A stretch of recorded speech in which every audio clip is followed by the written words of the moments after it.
Muy bien, continuamos con la conversación con el doctor Luis Fonserrada.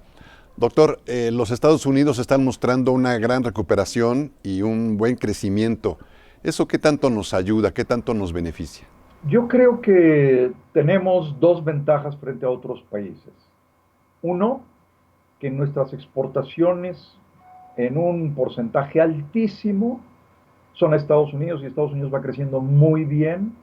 Entonces, gracias a que Estados Unidos está creciendo muy bien, es que tenemos una ventaja sobre los otros países porque la mayor parte de nuestras exportaciones van para allá. Segundo elemento muy favorable es el que comentábamos de las remesas. Gracias a que nuestros hermanos mexicanos están en Estados Unidos y mandan tanto dinero a México, es que tenemos un colchón importante de ayuda. Tan importante que pensemos en esto. Si este año, el 15 que acaba de terminar, crecimos, todavía no lo sabemos bien, pero al 2.5 o 2.6, si no hubiéramos tenido las remesas, los envíos de nuestros mexicanos en Estados Unidos, nuestro crecimiento no hubiera sido 2.6 o 2.5, sino probablemente de 0.5, ¿no? Es decir, es tan importante para nuestra economía, ¿no? Paradójicamente, todos nuestros mexicanos que fueron expulsados porque no tenían un buen empleo aquí, están ayudando a que México crezca ahora. Entonces, sí, México tiene esta ventaja. También es cierto lo que dice el gobernador del Banco de México. Seguimos teniendo reservas internacionales muy importantes. Eso nos permite eh, salir bien de estas tormentas sin tener un problema serio de económico, como en otras ocasiones. Doctor, en un escenario internacional tan complejo, ¿qué debería hacerse para lograr aquí en México un mejor crecimiento? Hay cosas que debíamos cambiar. Lo único que permite a un país crecer realmente, generar empleo y empleo digno que tanto necesitamos, es la inversión. Y la inversión es tanto pública como privada. Y la inversión privada ahí se va dando, mantiene sus ritmos y tiene un 18%, representa un 18% del producto. Pero con esas tasas de inversión no podemos crecer más allá del 2,5%. Eh, y la inversión pública, que es el otro gran componente, porque es la infraestructura, caminos, presas, acueductos, aeropuertos, puertos, juega un papel fundamental en el buen desempeño de una economía. Y desgraciadamente el gobierno, y esa es una preocupación seria, viene reduciendo sistemáticamente el monto del presupuesto dedicado a la inversión. Este año 16 lo vuelven a reducir en 21% con respecto al 15. Y el 15 se había reducido con respecto al 14. En el 16 vamos a tener 7 años seguidos de reducción de la inversión pública. Esto no nos permite crecer. Desgraciadamente, una parte muy importante del presupuesto no se está dedicando a crecer, que es esta inversión en infraestructura, que complementa, crea más productividad para el sector privado entendido como empresas y como familias, facilita la vida y mejora las actividades económicas, reduce los costos. Y por 7 años seguidos seguimos reduciendo la inversión. ¿Pero tiene el gobierno mexicano recursos suficientes para invertir? Desgraciadamente, la razón por la que está cayendo la inversión no es por tener menos recursos, sino porque están dedicando más dinero al gasto corriente, en particular a gastos asistenciales, que desgraciadamente hay algunos que sí son muy importantes que se lleven a cabo para proteger a las familias con menores ingresos, pero hay otra parte de estos gastos asistenciales que no son para eso, sino más bien son por razones políticas, indudablemente electorales. Pero entonces, ¿es esa la razón? Y la pregunta que tú haces, Felipe, es muy importante. ¿Tiene los recursos para invertir? Y la respuesta es sí. La reforma fiscal del 14 trajo una enorme cantidad de recursos, los ingresos crecieron en términos reales, es decir, aún quitándoles la inversión, en más de 20%. El petróleo, que representaba una parte importante de los ingresos, no hubo una pérdida de recursos porque compraron esta cobertura, pero lo más importante, tal vez aún más importante que la reforma fiscal del 14, es este nuevo impuesto que apareció, que cayó del cielo, que es la gasolina. ¿Qué quiero decir?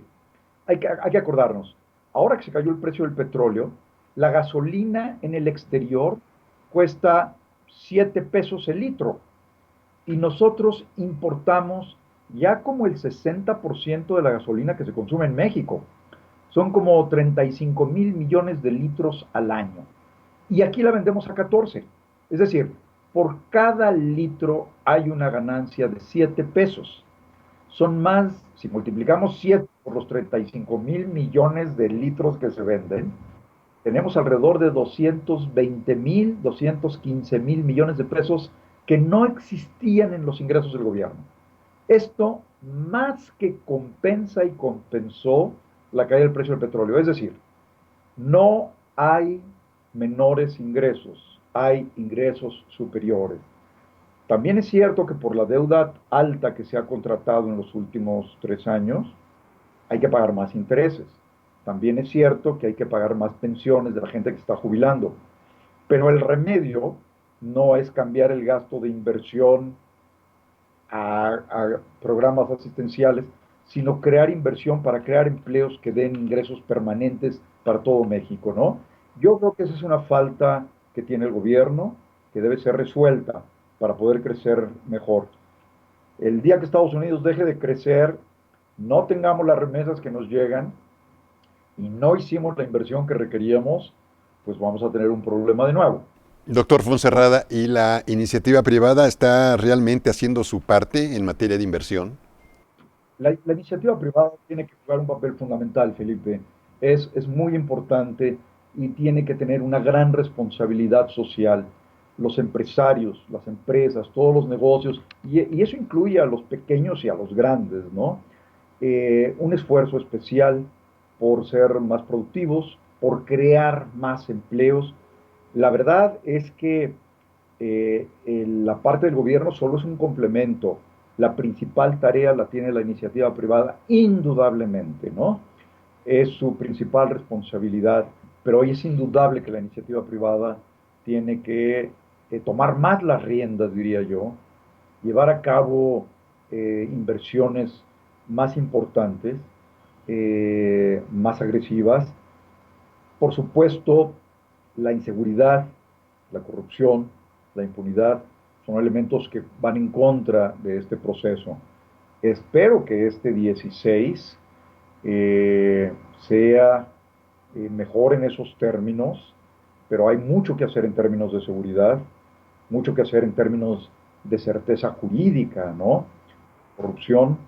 Eh, pero yo creo que con esto, Felipe, de todas maneras, nuestro crecimiento este año, pues puede volver a ser similar al del año pasado, que no es malo, un 2,5% es bueno, ¿no? Eh, Podríamos crecer más, sí, pero no vemos las razones todavía para que se pueda crecer más. Doctor, la inseguridad, los problemas de corrupción, ¿qué tanto inhiben a inversionistas? ¿Ayuda en algo la reciente recaptura del Chapo Guzmán? La seguridad y la confianza en las instituciones son fundamentales para la inversión, son fundamentales para emprender algo nuevo, que emprender siempre un negocio, aunque sea un puesto en la calle o una tiendita, pues requiere yo diría casi, casi un acto de valentía, ¿no? Que lo realiza, porque pues a ver cómo nos va. La seguridad, la corrupción, el tener que pagar mordidas, multas, etcétera, complica las cosas. La confianza en las instituciones es muy importante.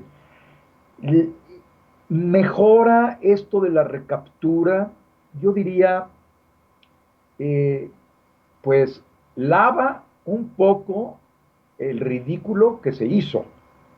Pero es para festejarlo, yo diría que no. Y los sucesos brutales en Morelos, en Temisco, ¿no? Yo creo que no debemos festejar, sino insistir en que haya más seguridad. Eh, el festejo, bueno, pues que feliciten a quienes lograron con inteligencia llevar a cabo las capturas, qué bueno, pero el país para esto es simplemente resolver un gran error, una gran afrenta en términos de corrupción, en términos de inseguridad que el país sigue viviendo. Así que, eh, más bien, pongamos la vista en las cosas urgentes que tenemos. Veracruz sabemos que hay situaciones complicadas, Guerrero, Michoacán, Morelos, Jalisco, Sinaloa, ahí está el trabajo y sigue deteniendo la gran inversión, ¿no? Doctor Fonserrada, para terminar, le preguntaría cuál considera usted que sea el gran reto para este año 2016. Uno de los grandes retos que tenemos, porque es la única manera de resolver la pobreza, las carencias, la desigualdad que vive en nuestro país, es crear empleos. Creo que toda la política pública debería estar diseñada a mecanismos que faciliten la creación de empleos y creo que las empresas, los empresarios con responsabilidad social deberían también tener como meta, como guía para que mejore nuestro país la creación de empleos. Yo diría que esto, Felipe, el 16 y espero que tengamos mejores noticias durante este año. Muy bien, doctor Luis Fonserrada, gracias, muchas gracias por la conversación. Vamos a hacer un corte, regresamos con la parte final de Tribuna Finanzas.